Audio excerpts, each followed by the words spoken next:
south to the north.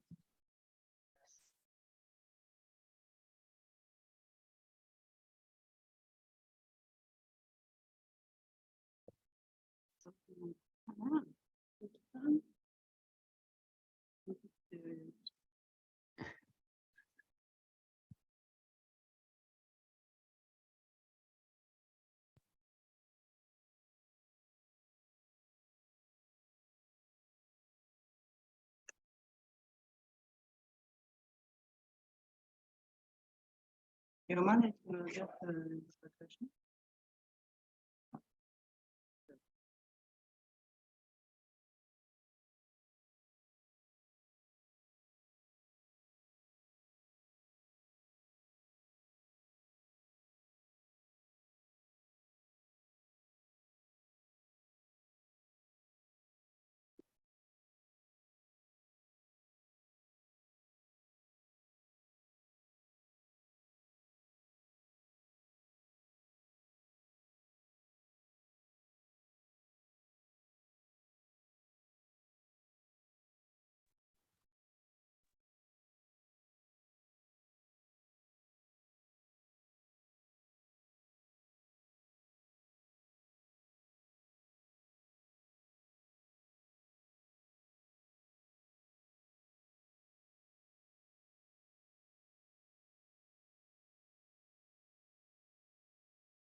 Hello, good morning. Good morning. I hope you can hear me. Yes, good morning. Good morning. We can hear Good you. morning. Yes, good Good morning, morning. Ross. We can hear you very clear. Okay, well, thank you very much for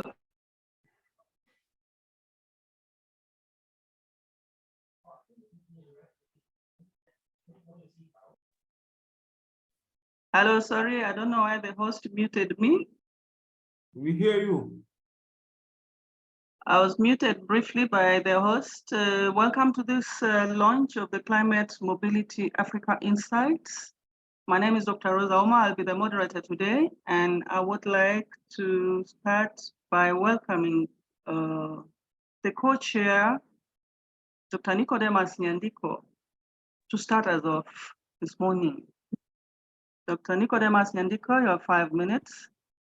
Thank you. I think we can start with Tamara Rose to give us the ground rules for engaging this launch of Climate Mobility Africa Insights.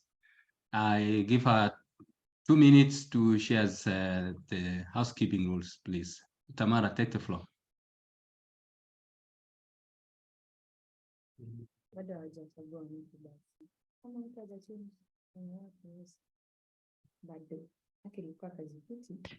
Good morning, everyone, and apologies for that. The juggle of screen sharing and speaking still escapes me on Zoom.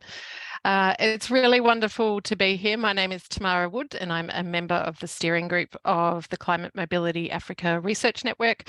And I'm really delighted that we're all here today to launch this exciting new publication series, Climate Mobility Africa Insights.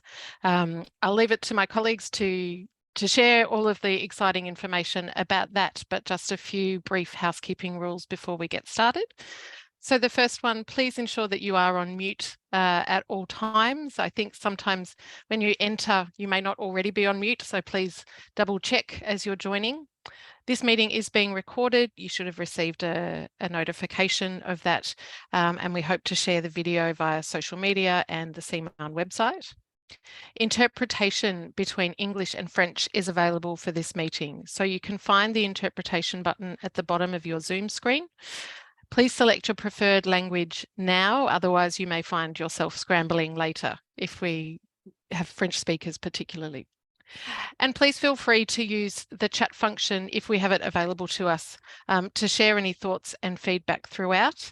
We have quite a packed program for the launch, so we may not have time to get to audience questions at the end, but we'd love to hear from you, whether it's via the chat during the launch or following. And I think that's it from me. I'll hand back to Nicodemus. Over to you. Thank you very much, Tamara, for the taking us through the housekeeping issues.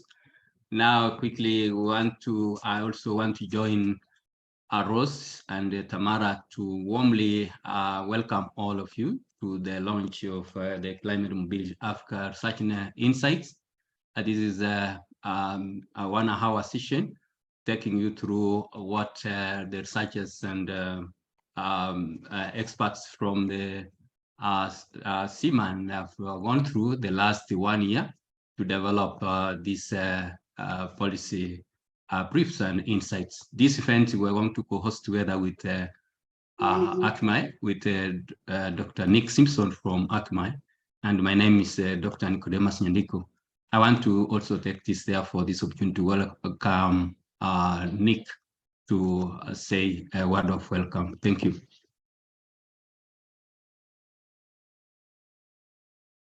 Good morning and afternoon, everyone. Lovely to be here, part of this launch. The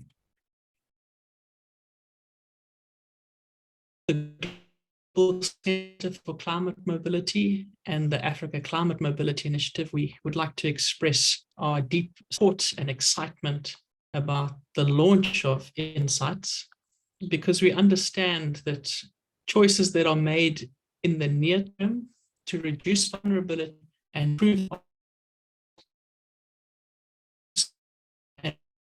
development pathway for Africa. We therefore have great opportunity to show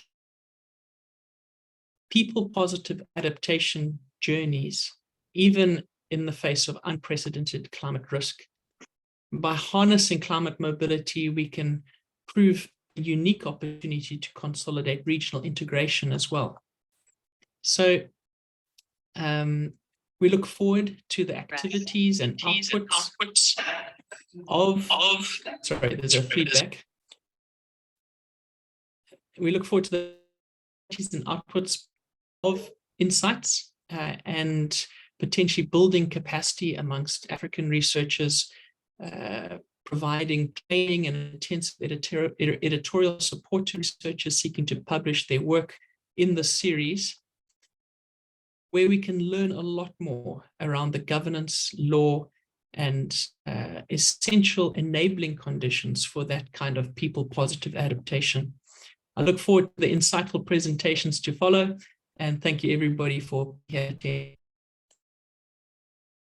Thank you very much, Dr. Nick Simpson from Akamai, for that brief and insightful remarks that we can support African researchers and policymakers to develop and share their knowledge in context of this climate mobility in Africa. Allow me to make also my few remarks. And I want to start by welcoming you once more to this important launch today. We are very proud to be with you all, and have a great honor to speak to you as the co-chair of the CMAN. This network was established in 2021, and it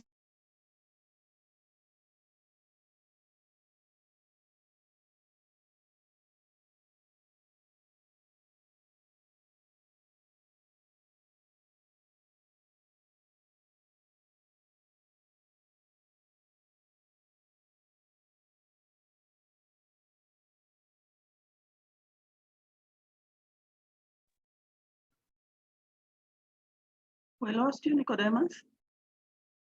We have lost him. I'm trying to reach him so that he can rejoin. Sorry about that. Just a moment. Let me reach him.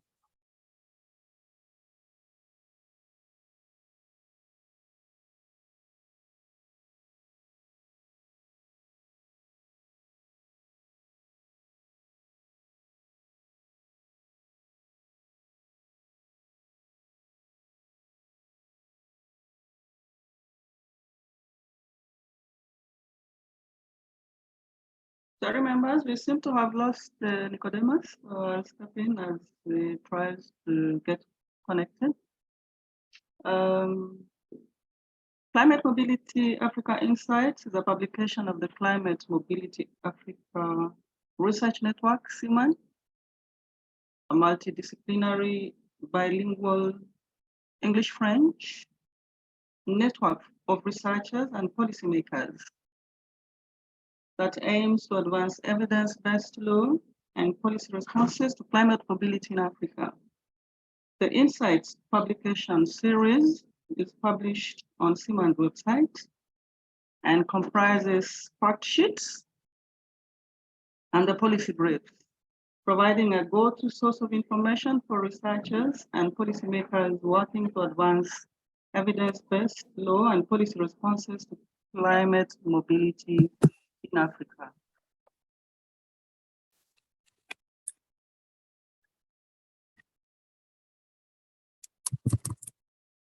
Nicodemus?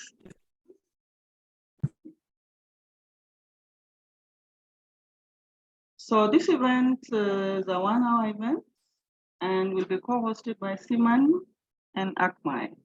And I would like to thank both Nicodemus Nyandiko and Nick for their introductions.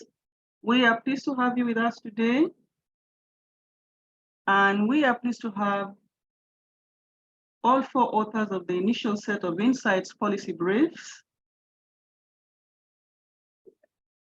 their expertise, and the policy briefs span a range of critical fields of law and policy, including climate change, disaster risk reduction, human rights, sexual and gender-based violence, and transhumans. Is Nicodemus now with us? I hope you Not can hear yet. me. Not yet. I'm trying to reach him. once I find him, we will join. Thank you. Rose, can I maybe jump in? This might be a good opportunity to also acknowledge that the publication series we're launching today has been very generously supported by the Robert Bosch Foundation. And we're very pleased to have a colleague from Robert Bosch here, Mr. Yassin Ashid, on behalf of Robert Bosch. And so we really wish to express our gratitude for making this series possible and for providing not only the practical and financial support to develop and publish the series, but also Yassin and his colleagues have given us great encouragement and support along the way. Yassin, maybe I can pass to you if you'd like to share a few words, and hopefully we might have Nicodemus back by the time we're done. Thank you. Yes, thank you very much, Tamara, and it's wonderful to be here at this launch, and we're very happy to support this research network, and the migration program for which I work is one of the 6 programs in our Global Issues Department here at the Robert Bosch Foundation. And our program, in our program, we want to look at emerging and future issues that are shaping migration globally. We have thus also been working on climate-induced migration for over 3 years now, and throughout this period, we have partnered with academia, think tanks, civil society, and politics with an approach that centers around facilitating action, supporting tools and mechanisms, and improving equitable access to solutions. And for us, research is not an end in itself, but should contribute to finding better solutions and taking informed action. And in other words, it cuts across all of the 3 pillars that we work on. And therefore, we are very excited about our partnership with the Climate Mobility Africa Research Network and their new publication series, because they aim to do just that, producing policy briefs and fact sheets that are accessible and that can inform laws, policies, programs, and so on the African continent. And we hope that they can contribute to bridging the gap between the evidence that is produced and the political action that is taken or not taken to address the challenges in the context of climate-induced migration. And as we all know, the impacts of climate change and the ability to access solutions, such as mobility, are unequally distributed, and groups that are already marginalized are also likely to face and be exposed to more risks. We believe that this should be central to research and policy. Thus, we particularly appreciate the network's work in looking at these groups and their agency in the first publication of the new series. Moreover, we want to commend that the research network also provides a platform for early career researchers, while overall highlighting and leveraging the knowledge and expertise that is produced on the African continent. We think that this expertise is crucial for finding and promoting solutions regarding climate-induced migration that are far-sighted, inclusive, and that center around human dignity. And therefore, we are proud to have the Climate Mobility Africa Research Network as our partners, and I now look forward to hearing from the speakers and authors of this exciting publication series. Thank you. Thank you so much, Yassin, and our very warm gratitude to you and to the Foundation for making all this possible. We agree very much that the work of African researchers is really important, and supporting young early career researchers in particular. So we look forward to continuing to work with you on that. Now, I think we have Nicodemus back, so perhaps I can pass back to him to conclude this first part of the launch. Yes, sorry, I think it froze while I was speaking. So I was on the making the conclusion that this network, which has grown to over 150, is drawn from African and beyond, and they have developed the policy briefs, then also the fact sheets. The policy briefs are more detailed and give more information about a particular thematic policy area. For example, you will hear about the disaster risk reduction and the extent in which they have incorporated human mobility in the instrument, and among others. while the fact sheets are a much summarized version of the policy area that gives key concepts on particular thematic area. For example, you hear about what is migration, what is displacement, what is relocation, what is climate mobility, and all these facts are elaborated in the fact sheets so that they can give the readers who have not much advanced in their knowledge and research in terms of this displacement and migration in the context of climate change, an opportunity to ground themselves better for and great understanding. Then, therefore, as Tamara's mentioned, I want really to applaud the support from RPS.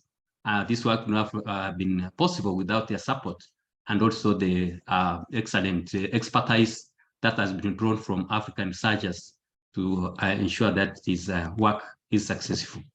So allow me to pass over to the moderator to introduce the speakers, the authors of the policy briefs, and then we move from there. Over to you, Rose, please.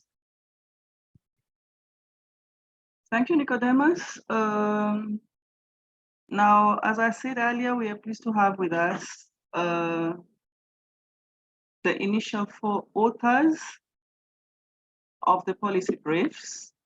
And we have with us one, Dr. Nicodemus Nyandiko. Dr. Nicodemus Nyandiko's expertise spans climate change, disaster risk reduction, and food security. He is a senior lecturer and researcher in the Department of Disaster Management and Sustainable Development of Masinde Muliro University of Science and Technology. In Kenya, he is also the co-chairperson of CIMAN. The second author is Professor Ademola Oluborode Jegede.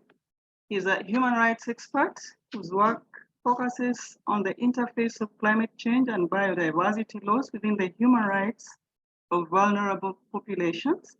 He is a professor of law and NRF-related researcher at NRF-rated researcher, at the University of Venda in South Africa. Next, we have Dr. Oluwatoyin Adejono, who is an expert in governance and climate change, including linkages with sustainable development, climate adaptation, and mitigation. She is a senior lecturer at the Faculty of Law at the University of Lagos, Nigeria. And finally, we have Dr. Sheikh Tidiane Wade, whose expertise is in issues of climate change, territorial development, and mobility. He is a research professor at the University of Assane Seck in Ziguinchor, Senegal. I have 2 questions for each of these authors to respond to provide us with some insights into the topic of their policy brief and key recommendations or messages to governments and policymakers. If you are interested to learn more, you can read the policy briefs. We provided them together with the link that we sent you, but you can also access them on our website. And now, I would like to start off with Dr. Nicodemus Nyandiko. Tell us about your policy brief. What issues does it address? And why are they important? Why are the policy briefs important in addressing climate change? Thank you, Dr. Rose. This my policy brief I have drafted and being launched today is titled "Incorporating Human Mobility in Disaster Risk Reduction Policies, Laws, and Plans in African States." And this article tries to start by looking at what is disaster risk reduction policy and what it does in terms of addressing human mobility and what are the current gaps and challenges in Africa when it comes to these disaster risk reduction instruments across the continent. So one is that the disaster risk reduction policies are the cornerstone for building resiliency to disasters, especially those linked to climate change. And the instruments across Africa, they have, that article acknowledges member states in Africa, including the African Union and the regional economic communities, are making encouraging progress to develop these instruments. In addition, also these instruments are recognizing that there is these disasters that are linked to climate change are causing havoc in terms of leaving people behind and therefore undermining progress towards achieving the agenda of 2063 and the SDGs. And in particular, when it comes to disasters and human mobility, they recognize that the impact of these disasters, they are driving people from their homes, and sometimes temporary or sometimes permanent. And along with the climate change, there is a projection that this situation is going to be more grimmer in the future. The instruments further also try to document sometimes people move across the boundaries, implying that collaboration and cooperation among states is going to be very critical. Therefore, the article identifies some of the gaps and challenges towards implementing these instruments to support human mobility in the context of climate change. One is the issue about how it tries to document or make reference to climate mobility. They try to look at climate mobility in terms of one dimension that just people are displaced from their homes, but it doesn't give whether it is women, children, or the youth. Then also, it doesn't give, the policy does not give protection, provision for their protection and assistance once they have been displaced, particularly across their borders. The other gap that is documented is the collaboration of the disaster risk reduction agencies and migration authorities in the event these people move across their borders. And therefore, in the event that it doesn't articulate this, there's a probability, there's a potential that these people can move across their borders and pose serious human rights violations and lack the protection and assistance that they require. That is what is majorly appearing there in the instruments, among other gaps. Thank you, Rose. Okay, so thank you very much, Nicodemus. Now that you have identified the gaps, what are the main recommendations? One, it's very clear that because it's not well articulated, that these mobilities are not well articulated or in all dimensions in these instruments. One is that we're encouraging the African states to review their instruments, their disaster risk reduction policies, laws, and strategies to ensure that all the dimensions of the human mobility, including displacement, relocation, cross-border, are well integrated in the instruments to provide the basis for their protection and assistance. There is also a strong call among African states to collaborate across borders for their citizens who are moving in anticipation of a disaster, to ensure that there is collaboration bilaterally, to ensure that they are given protection and assistance to ensure that they are protected. And then also using the UNDRR guideline on how to reduce the risk of displacement and respond to the displacement that is available online. You can help member states to better integrate and address policy coherence across forest areas that are crucial to ensuring that we have risk-informed development in Africa. Thank you. Okay, right. Thank you. Thank you very much, Nicodemus Nyandiko. And that was Nicodemus Nyandiko, the first author of the policy brief, one of the policy briefs that we have posted on our website. And next, I would like Professor Ademola Jegede. Professor Ademola Jegede, can you hear me?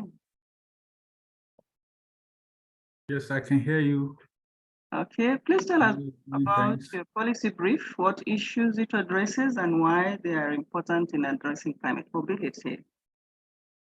Many thanks for the opportunity. Hi, colleagues. I'm so glad to be part of this epoch-making event.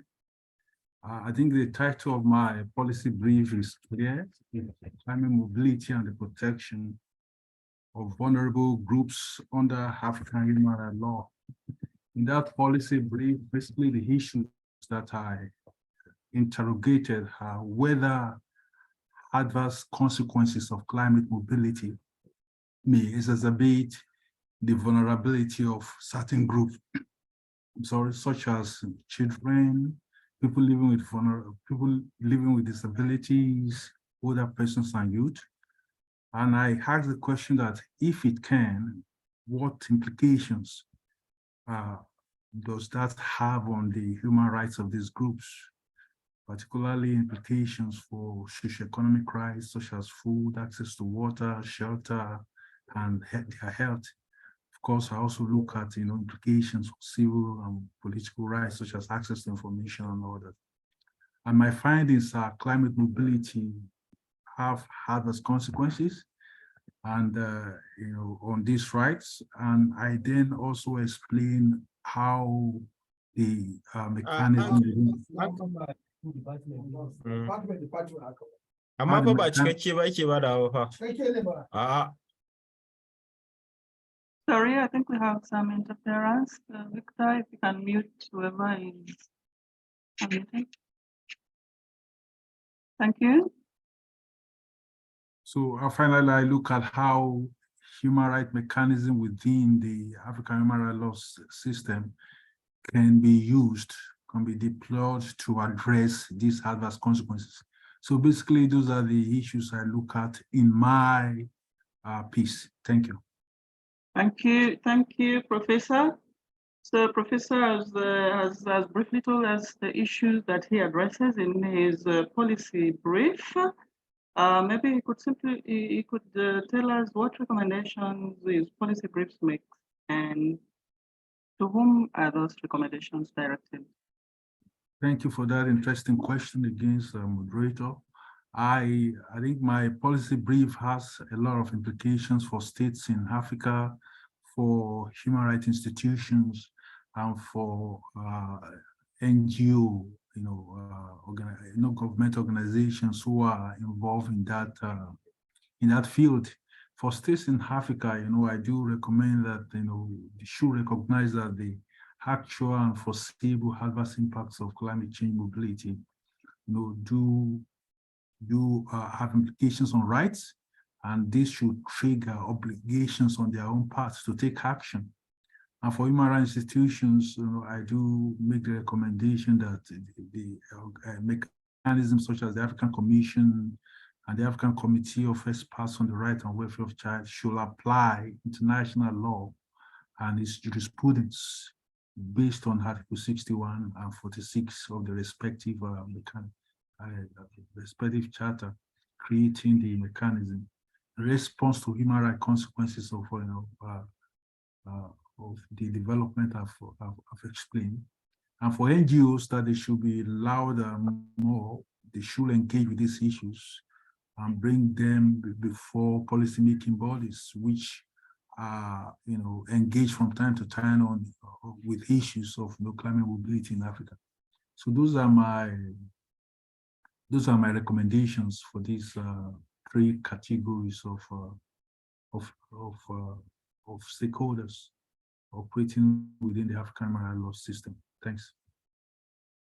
Okay, thank you very much, Professor Ademola. Professor Ademola has taken us through the stakeholders to whom he addresses his recommendations in his policy brief. And now I would like to give this chance to Dr. Oluwatoyin Adejono, who is an expert in governance and climate change. Toyin, please tell us about your policy brief, the issues it addresses, and why they're important. Okay. Good morning, everyone. It's a pleasure to join you today and to also share insights on my policy brief.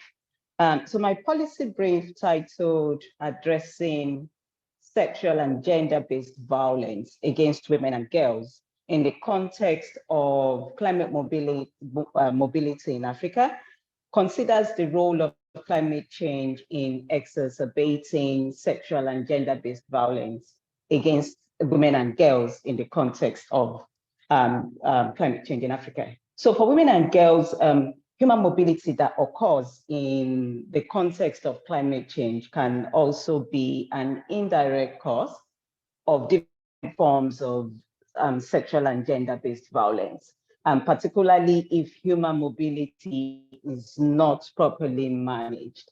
And this is because, climate change acts as a threat multiplier, and also because its impacts are usually felt more severely by those that are more vulnerable in our society, and also those that are already on the margins. So my policy brief highlights that climate change is rarely discussed in relation to violence against women. But however, there's an emerging evidence that the negative impacts of climate change increases or it worsens all types of gender-based violence, including physical, sexual, psychological, and economic. And that and of course, women that experience human mobility in the context of climate change, in the context of disasters and environmental degradation, are equally vulnerable to sexual and gender-based violence, particularly in situations of forced or planned mobility, in situations of forced immobility as well, in situations of displacement, whether those displacements are short-term or long-term. Also, the policy brief also highlights that however, the increased awareness of the impact of the climate crisis on women and girls has not sufficiently influenced policies whether at the global level, the regional level, and national level. So the policy brief therefore advocates for a strategy that anticipates and plans for climate mobility and that protects women and girls. So that mitigation and adaptation strategies that anticipates and plans for climate mobility is particularly important for African women. So part of the recommendations in the policy brief, so there are several recommendations.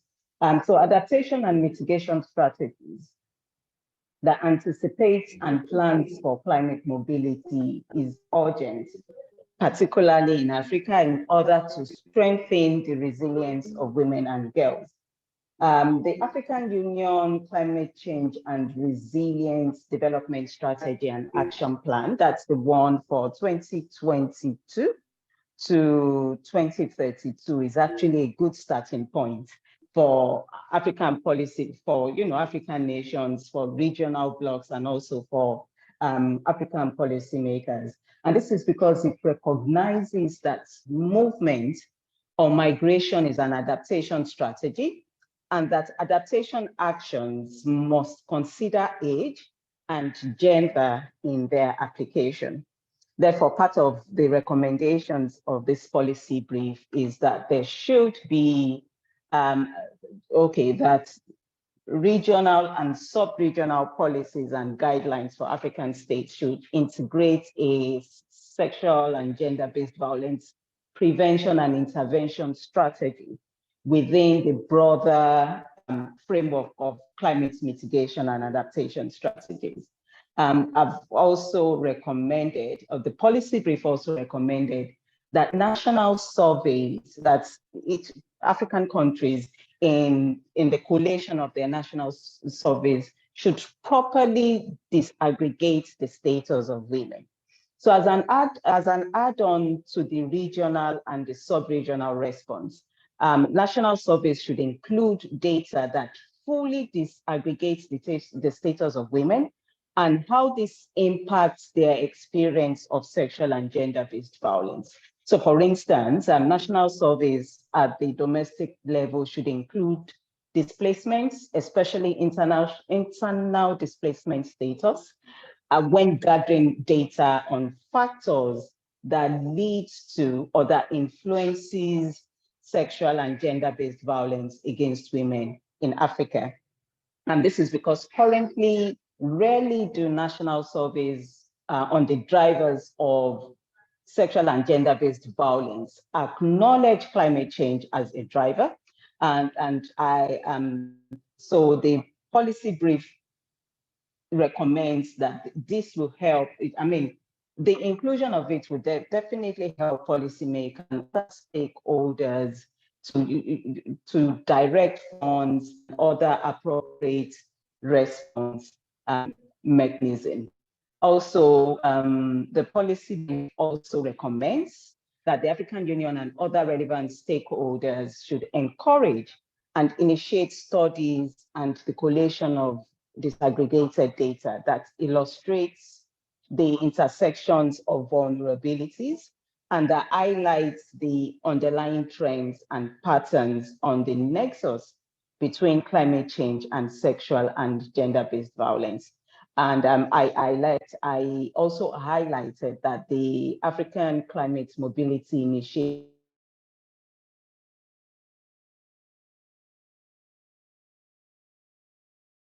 includes that. Hello, I hope you can still hear me.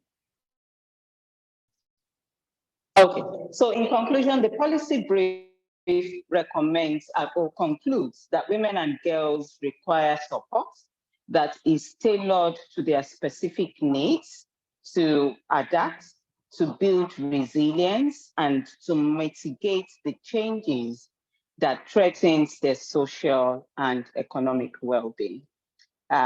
So thank you very much for the opportunity to share my research and insights into my policy brief. Thank you. Thank you very much, Toyin. That was great. Toyin has told us about the relationship between climate change and sexual and gender-based violence. And sexual and gender-based violence is rarely mentioned when we talk about climate change. She has also made recommendations to the relevant stakeholders, and we hope that in the future we can hear more about climate change and gender-based violence. Thank you very much, Toyin, for that. And now I would like to pass the baton to our final presenter of the policy brief series, the fourth author, and that is none other than Sheikh Tidiane Wade. Sheikh, Merci. Vous êtes là? Merci beaucoup. Merci beaucoup. C'est toujours agréable de parler en dernier lieu parce que beaucoup de questions sont prises en charge. D'où la nécessité d'avoir cette recherche vraiment transversale. Alors, comme vous le savez, l'élevage joue aujourd'hui un rôle essentiel au sein de l'Afrique de l'Ouest, au sein de la communauté économique des États de l'Afrique de l'Ouest, en contribuant à hauteur de 44% du PIB agricole régional. Et la mobilité humaine aujourd'hui est au cœur du pastoralisme et par ailleurs souvent confrontée à des défis qui nécessitent une attention particulière des décideurs politiques régionaux. En effet, comme vous le savez, hein, la région est confrontée à une crise sécuritaire exacerbée par le contexte du changement climatique, des risques et catastrophes et de dégradation de l'environnement. En regardant un peu le dernier rapport du GIEC, on se rend compte que certaines parties, certaines zones de la région pourraient connaître une importante diminution de la production primaire de la végétation, avec une baisse de 42 à 46% de la disponibilité de la qualité des forages en Afrique de l'Ouest. Donc, c'est des choses à prendre en considération. Ainsi, le sujet que nous avons choisi de traiter fait de plus en plus l'objet d'attention soutenue de la part des acteurs nationaux, régionaux et des partenaires au développement et des groupes de recherche que nous sommes. En effet, la suite des plans d'action pour la transformation de l'élevage qui a été adopté en 2011 en appui à la mise en œuvre de la première génération du plan régional d'investissement agricole, en Afrique, les acteurs régionaux se sont accordés sur de grandes orientations de développement du système de l'élevage. Aujourd'hui, il faut réactualiser tous ces documents en se basant sur les tendances actuelles qui est le changement climatique, qui représente un défi majeur, mais aussi des questions sécuritaires. Merci. Voilà, Cheikh, merci beaucoup pour cette présentation sur votre note d'orientation. Et avez-vous des recommandations pour les parties prenantes, peut-être? Oui, nous avons quelques recommandations et je suis heureux d'entendre certaines recommandations sur une crielle de parties prenantes évoquées par mes prédécesseurs. Cette note d'orientation devrait être, ou bien ces notes d'orientation devraient être les catalyseurs de tout ce qu'il y a comme initiative publique et privée, résiliente au changement climatique, écologiquement durable et générateur de croissance inclusive, équitable et à fort potentiel d'investissement vert et d'appui à la mobilité climatique. C'est pourquoi nous avons émis un certain nombre de recommandations, parmi lesquelles, comme nous savons que le changement climatique aura des impacts et des manifestations différentes selon les régions, on devra s'attendre à une fréquence plus accrue de phénomènes extrêmes, imprévisibles et difficilement maîtrisables, avec des risques de dommages élevés et des conséquences terribles sur la mobilité humaine. Donc, une des premières recommandations, il faudrait que les mécanismes de financement doivent être améliorés en faveur de l'adaptation, avec une meilleure implication des communautés. On ne peut pas partir, on ne peut pas bâtir quelque chose sans les communautés. Ça, c'est une première recommandation. Une deuxième recommandation, quand nous allons dans les grands bassins de transhumance, les États, les acteurs de l'élevage et leurs partenaires au développement doivent travailler de manière intersectorielle pour garantir une stratégie de gestion communautaire et transfrontalière des ressources en s'appuyant sur des mesures d'adaptation et d'atténuation assez cohérentes. Il faut aussi mettre en place des conventions locales afin de réduire et de supprimer tout ce qui a comme conflits intercommunaux potentiels liés à l'augmentation de la pression foncière aggravée par le changement climatique. Il faut aussi une protection beaucoup plus accrue des communautés qui sont obligées de bouger. La mobilité humaine doit être au cœur de nos stratégies de développement politique. Aujourd'hui, dans un contexte politique mouvant, vous voyez un peu l'histoire de ce qui se passe actuellement au Niger, ce qui se passe au niveau de la zone de transport, qui sont des points chauds. Dans ce contexte, le succès des projets et programmes, et surtout des projets de réforme institutionnelle, repose sur l'existence d'un leadership local et quelquefois instable avec un faible pouvoir de mobilisation. Ce qu'il faudrait faire, c'est aussi bien dans les zones de départ que dans les zones d'arrivée, mettre en place des politiques capables d'accompagner ces pasteurs, ces populations qui sont en perpétuel mouvement en recherche de pâturage. Ce n'est pas très bien, ceux qui auront à regarder les documents verront que j'ai beaucoup plus détaillé, mais on n'a pas beaucoup de temps pour aller en profondeur. Et je termine par saluer les collègues qui sont là, surtout ma collègue Caroline Zigraf et Delali du Ghana. Je vous remercie. Merci beaucoup, Cheikh. Merci. Thank you very much, Cheikh. Cheikh has taken us through climate change and pastoralism, and transhumance. And he has made some recommendations. Because of time, we'll not go into the details of the policy briefs. We have them on the website, and you are free to interact with them at your own time. And now, that was just a brief of what we have as the policy briefs that we have published on the website. For further details, you can look at them at your own time. We thank the authors very much for finding time to put that together, and we look forward to having more of those policy briefs on the website from various corners, not just the members within the steering group. I would like now to move on to our other invited guest speakers. And before we move on, let me not forget to thank all those who worked behind the scenes to make sure that these policy briefs were put together. We have the reviewers, we have those who ensured the translation and the publication. Thank you very much, everyone. I would like now to move on to the next bit, but I cannot forget to thank the Robert Bosch Foundation for the support, colleagues from the Calder Center for International Refugee Law who assisted with the reviews, editing, layout, and there is a podcast. I hope that you have seen it also on the website, and overall helped us to stay on track.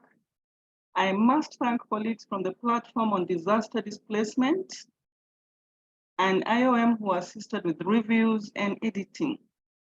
Tamara Wood, today, she's the brain behind all this event, and the interpreters for enabling us to run this event in English and in French. And I now would like to give this chance to our colleagues, the invited guests. Sorry. Starting with Mr. Lukman Akintola. I hope he's with us. Lukman Akintola is an African Climate Mobility Initiative Youth Fellow. He works with the Migration, Youth and Children Platform to drive engagement on issues relating to climate mobility and migration patterns. And prior to this, he held a number of roles with the UN and other organizations providing research and other support on climate change, security, and related policies. Welcome, Mr. Lukman. Thank you so much. Can you hear me? Okay. Thank you so much. Thank you for the opportunity to be here and also to engage fellow colleagues. Absolutely a pleasure. Thank you to the researchers for your insightful piece. And I've been able to read a couple of them and I find them very insightful. Thank you so much for your excellent work. I think that it is important that this insight publication is very important as we continue to address or as we continue to explore the issue of climate-induced mobility on the continent. So more specifically, I think that this kind of projects, it helps first, it helps drive informed policies, which I think is very important. And there is no policy without informed research, right? So I think this innovation rather is very important. And I also think that as we move forward, there are a couple of more gaps which makes this project very important. So one of them is that there are still a lot of context-specific research that is still missing on the continent, right? Of course, with the work of ACMI African Shift Reports, we have a continental-wide data that we can at least explore. But I know that with projects like this, the Insight Report, we can start looking at context-specific issues, and of course, even aggregated data, right? In terms of youth, in terms of women, in terms of children. I know Dr. Jegede talks about, and Professor Jegede rather, talked about issues around the youth and vulnerable groups. So we still need robust data along these vulnerable groups, which I think that it is still largely missing on the continent.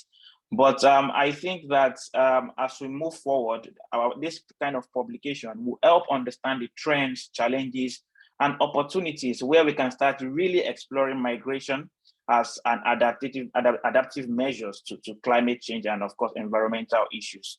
And I also hope that, and I know that this kind of project would help a lot of CSOs to definitely as an entry point. A lot of organizations don't even know where to start, but insight like this would really help us to know, okay, this is where I'm going to start. This is where we can come in. And of course, our policymakers, they don't know where to start from. And like Dr. Nicodemus rightly said, we are yet to start including climate mobility to our local policies, national policies. So I think that this project is extremely important. And I hope that as we move forward, more researchers can join to start having a lot of diverse range of opinions and, of course, innovative ideas to ensure that we can explore more issues on the continent. Thank you so much for the opportunity to be here. And I'm looking forward to more collaboration as we move forward. Thank you very much, Lukman Akintola, for that. And we are happy that you are able to join us today for this launch. Next, I would like to give this chance to Professor Jane McAdam. Professor Jane McAdam, I hope she's with us. She is the one of the preeminent global experts on climate change, displacement, and migration. She has published several books and received numerous awards for her work on the topic. She is a professor of law and director at the Calder Center for International Refugee Law at the University of New South Wales in Australia. She serves on the International Law Association's Committee on International Law and Sea Level Rise, the Advisory Committee of the Platform on Disaster Displacement, and the Technical Advisory Group for the Pacific Climate Change Migration and Human Security Program. Welcome, Professor Jane McAdam. Tell us something brief. Thank you very much. And greetings, everybody. It's a really great honour to be part of this event and to be at the launch of this timely new research series. And I would like to congratulate the organisers for creating the event, as well as the policy brief authors for their enormous insights. Just over 2 years ago, the Calder Centre was part of a workshop series that sought to develop a research and policy agenda for addressing climate mobility in Africa. And at the time, I expressed the hope that it would generate new knowledge, new awareness, new ideas, and new legal and policy approaches, ranging from conceptual frameworks through to building and refining the evidence base, through to improving protection for people on the move. So it's such a thrill now to see the first 4 policy briefs that we've heard so much about today, as well as the 6 fact sheets that help to explain some key concepts. While many of us here have been working for a long time on these issues, for others, they are really new. Researchers can play a crucial role in explaining core ideas, in providing an evidence base for policymakers, and by drawing on their deep understanding and longer term thinking about issues to inform public debate and public policy. Researchers in particular can join up the dots so that we start to see a far more linked up and integrated approach to climate change, disaster risk reduction, sustainable development, and mobility. Researchers can also provide contextualized analysis of data and other evidence. If we don't have accurate information, then authorities and communities can't adequately plan, prepare for, or respond to the impacts of climate change and disasters. Africa is often looked to as a region in which legal instruments already reflect quite a progressive understanding of climate mobility. The legal protection of internally displaced people is reflected in the 2006 Great Lakes IDP Protocol, and the Kampala Convention also expressly encompasses the disaster displaced, with the latter even requiring states parties to take measures to protect and assist persons who have been internally displaced due to natural or human-made disasters, including climate change. I think this context makes it particularly important that we now have such a rich and vibrant policy research series in the form of the Insights policy briefs. And for this reason, I would like to reiterate my thanks to CMAN for creating the Insights research series and to the authors whose work features there. Precisely these kinds of interventions are needed to stimulate further action and to secure protection for all those in need of it in the context of climate change and disasters, whether they be displaced across borders, within their own countries, seek to migrate elsewhere, or choose to remain in place. Congratulations to everyone, and thank you again for having me.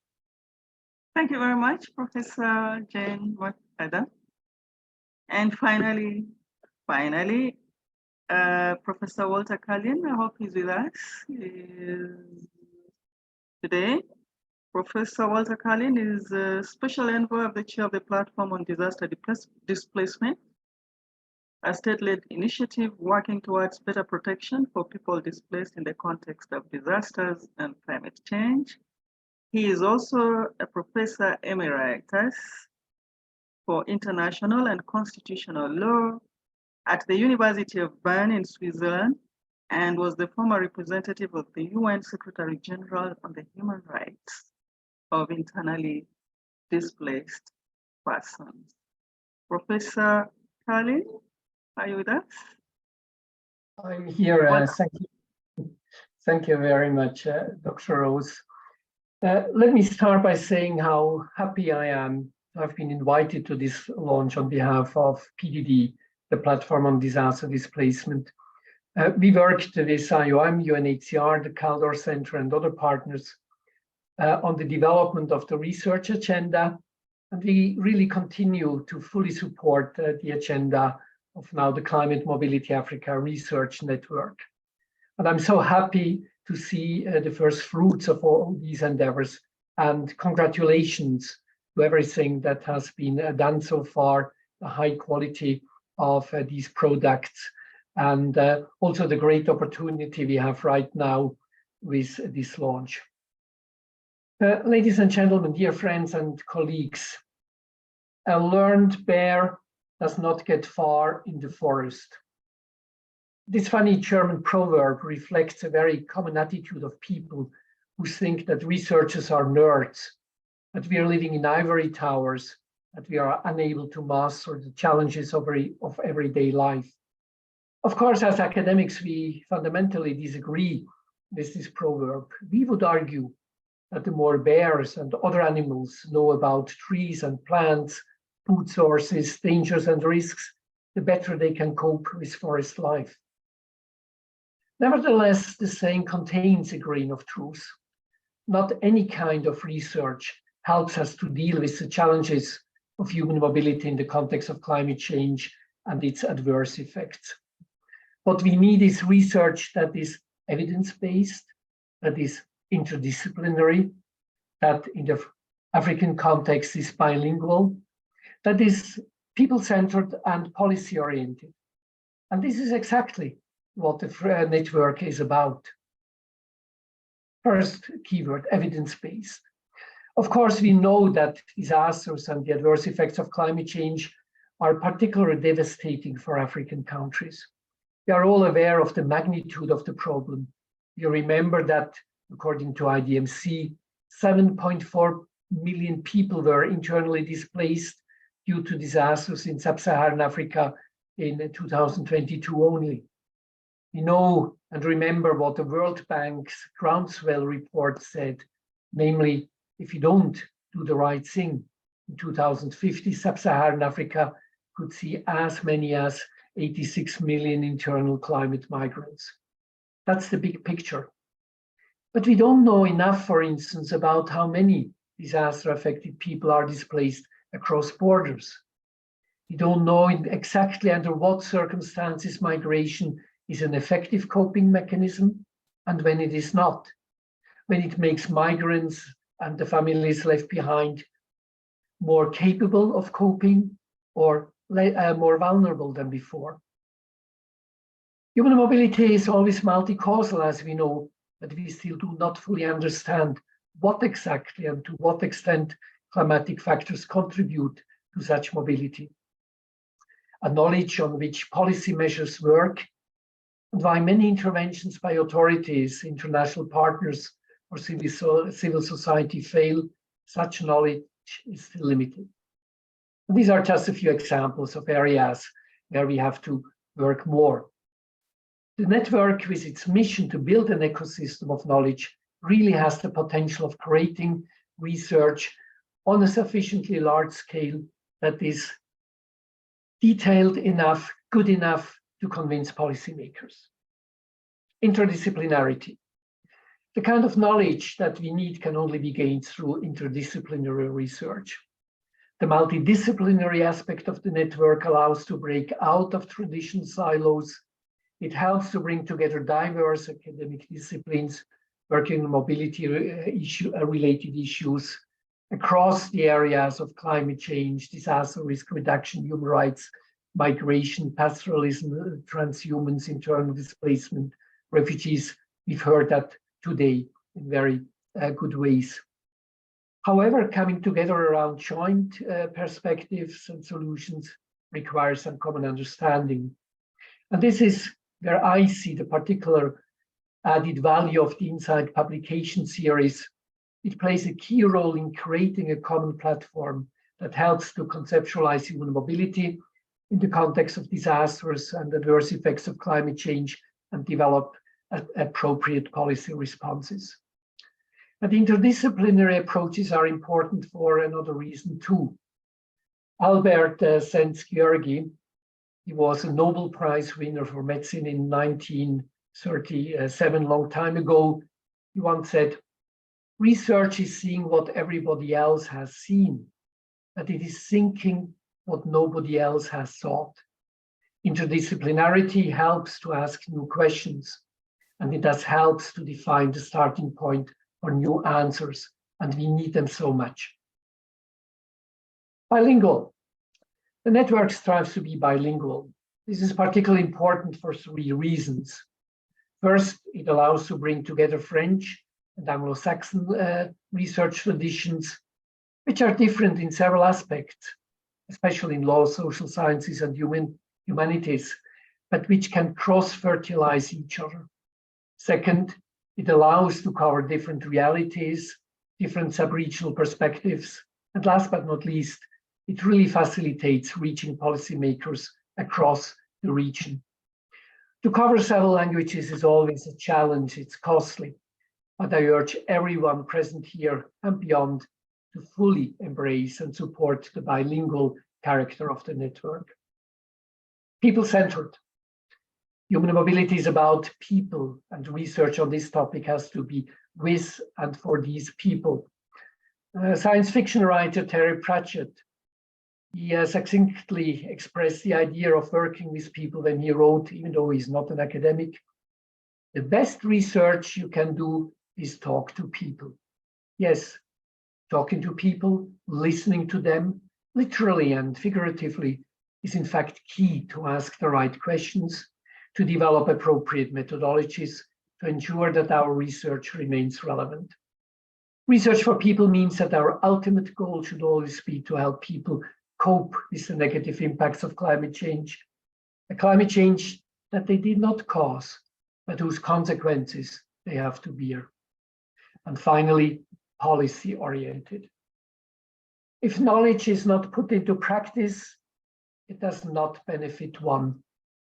This is another beautiful quote, this time by Islamic scholar Muhammad Tahrir al-Qadri. To put our research on human mobility into practice requires that it is policy-oriented. Policy-oriented for me means that research is not only relevant for policymakers, but at the same time also accessible for them. The easily accessible fact sheets, the high-quality policy briefs are an important first step in this regard, a springboard for more in-depth work.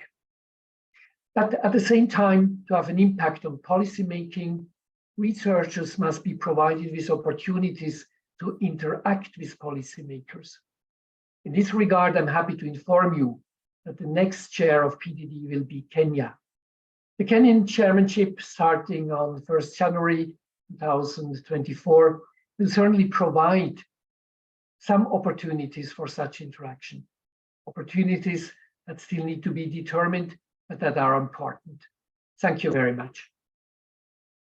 Thank you very much, Professor. Thank you very much, Professor, for and all the other high-level commentators for their kind words and insights, and to all our speakers today for your time and for your engaging presentations. And we hope you feel inspired to read the insights, publications, and share and discuss them widely. We thank everyone who was able to join us today for this meeting. And we look forward to interacting with you further in our activities at CIMAN.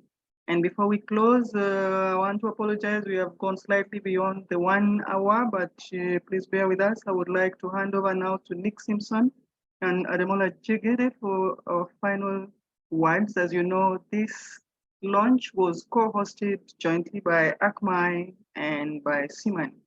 And so welcome, Nick Simpson, and finally we'll have Ademola Jegede for the close. Thank you very much. Thank you, Rose. And thank you to all the speakers. I find it interesting that the themes chosen and the policy recommendations provided reflect both cutting-edge research questions and critical policy intervention areas for climate mobility in Africa. And this bodes well for insights to have a substantive impact on policy and practice for those on the move, those unable to move, and for receiving communities. So on behalf of the Global Center for Climate Mobility and the Africa Climate Mobility Initiative's Knowledge Network, we'll continue to engage with insights and this platform as a high priority for us for knowledge and policy relevant products, and wishing us all the best to take this forward in a collaborative, inter and transdisciplinary way to build better governance for climate mobility and enhance safe adaptation journeys through mobility. Thanks everybody for being here. Thank you very much, Nick. Ademola, close.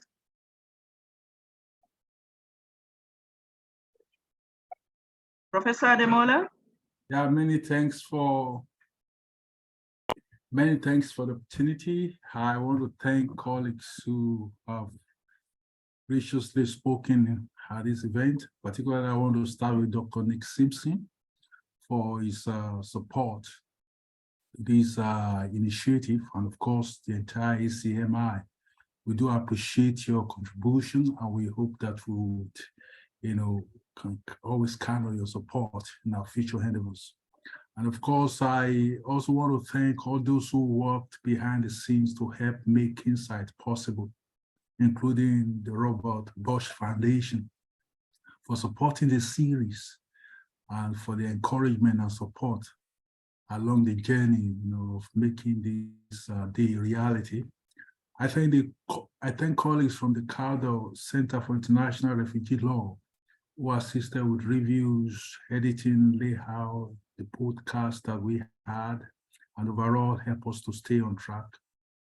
I also want to appreciate colleagues from the platform on disaster displacement and IOM who assisted with reviews and editing. We appreciate your efforts. I must also single-handedly, thank Tamara for all that she does. She's so tireless. We want to thank you for your contribution, for the drafting of the fact sheet, and of course the other things that you do to support the day-to-day activities of CIMAC. We really appreciate you. I thank Rose for sharing today's discussion and managing the administration of CIMAC in a very professional and of course diligent way. And all our interpreters who from time to time we rely upon to do the work of interpretation for us. We thank you for enabling us to run this event in English and French. We cannot take that for granted.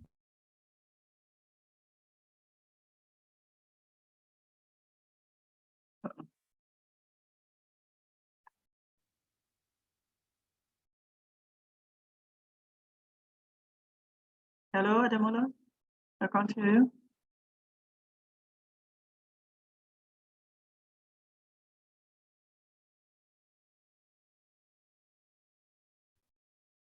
Did we lose Ademola? So this I'll jump in on his behalf. this is the launch of Insights. And we look forward to seeing the publication series develop and grow. If you're interested to learn more, you can do the following things. Read the policy briefs and fact sheets on CIMA's website, listen to the podcast and hear more from the authors of the policy briefs. Share the policy briefs and authors with everyone you know. If you are a researcher, consider submitting your work for publication in the series. Information about this is on our website. We will also be holding virtual workshops in the coming months to support those authors who wish to publish in the series.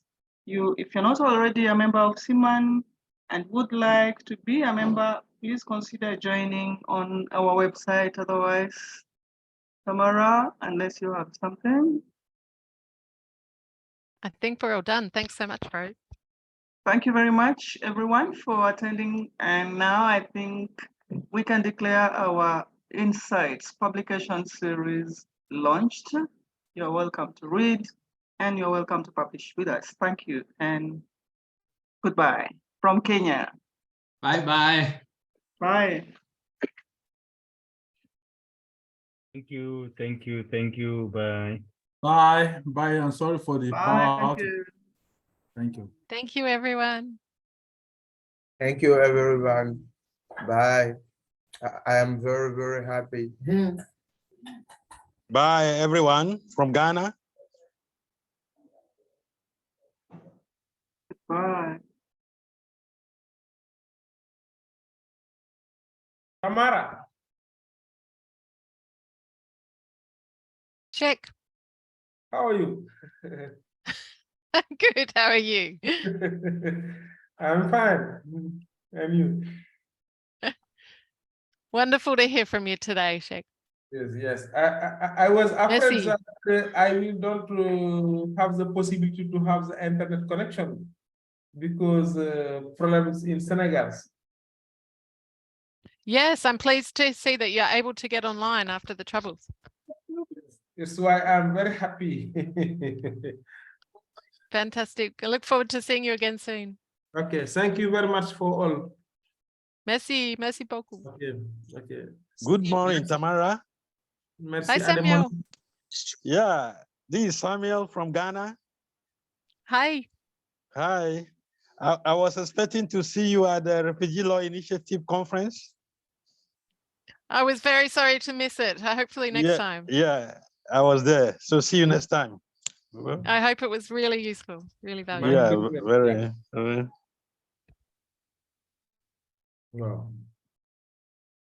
Wow. Okay, I'm sorry about the power outage. I was momentarily off. Wow. Oh, good, Adamola. Rose picked up and finished off. So I think